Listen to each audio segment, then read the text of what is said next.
बहू फोटो ही खिंचवाती रहोगी या कुछ काम भी करोगी? सरोज जी अपनी बहू से कह रही थी चिढ़ते हुए। सरोज जी की आवाज़ सुनते ही सुरु एकदम उदास होकर वहाँ से निकल रसोई में चली जाती है। घर में छोटी ननंद की शादी का माहौल था। सभी जमकर शादी की रस्मों रिवाजों का लुत्फ उठा रहे थे, पर बेचारी सुरु रसोई से लेकर लोगों के आवभगत में लगी थी। कितनी मुश्किल से एक फ़ोटो निकाल पाई थी हल्दी की रस्म की, वो भी सासू माँ को रास नहीं आया और उन्होंने बीच में ही आवाज़ लगा दी कि इतने अरमान थे ननंद की शादी में ऐसे सजूंगी, ऐसे पोज में फ़ोटो खिंचवाऊंगी, पर सभी अरमान धरे के धरे रह गए।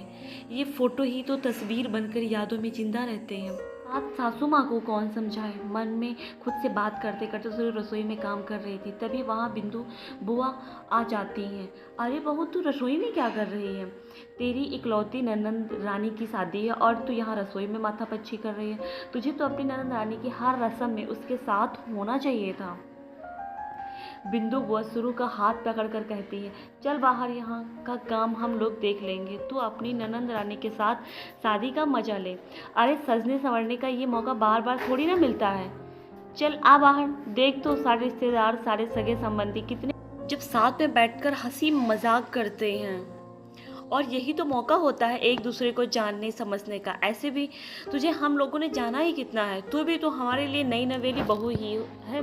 मुश्किल से 2 साल हुए हैं तेरी शादी को और विशाल की शादी को। बुआ जी पर यहाँ कौन देखेगा? मम्मी जी ने मुझे रसोई और मेहमानों की आवाभगत की जिम्मेदारी दी, तो कैसे छोड़ सकती हूँ?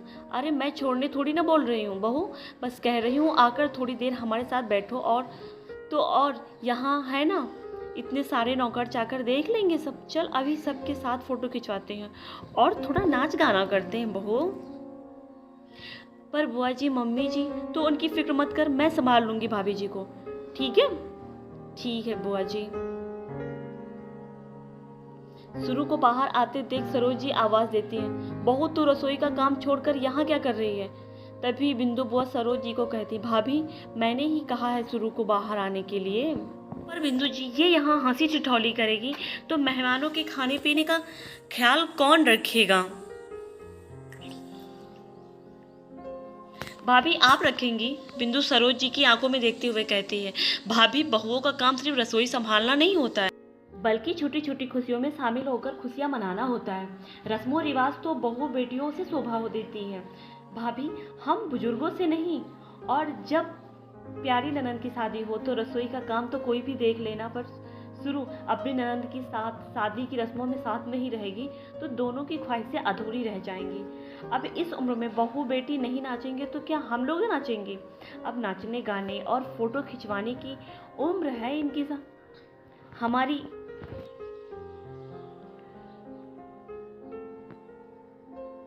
नहीं। यही तो दिन सुनहरी यादें बनकर रह जाएंगी तस्वीरों में। बुआ जी की बात सुनकर ननंद रानी अपनी माँ को कहती है, ठीक ही तो कह रही हैं बुआ, भाभी को आप बार बार रसोई में भेज देते हो जबकि मुझे उनकी ज़रूरत ज़्यादा है यहाँ पर।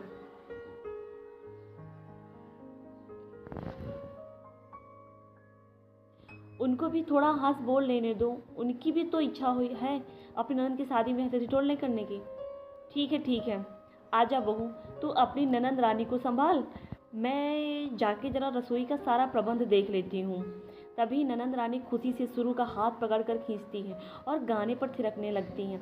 सामने खड़ा सुरु का देवर वैभव कैमरे में फ़ोटो लेते हुए कहता है, स्माइल प्लीज़, और हंसता मुस्कुराता फ़ोटो कैमरे में कैद हो जाता है। प्रिय दोस्तों, अक्सर घरों में यही होता है कि बहुओं को रसोई की जिम्मेदारी सौंप कर हम खुशियों से वंचित कर दिया जाता है। यदि काम की जिम्मेदारी ना हो तो बहुएं भी हंस बोल सकती हैं। कहानी कैसी लगी प्लीज़ हमें बताइए। कहानी सुनने के लिए धन्यवाद।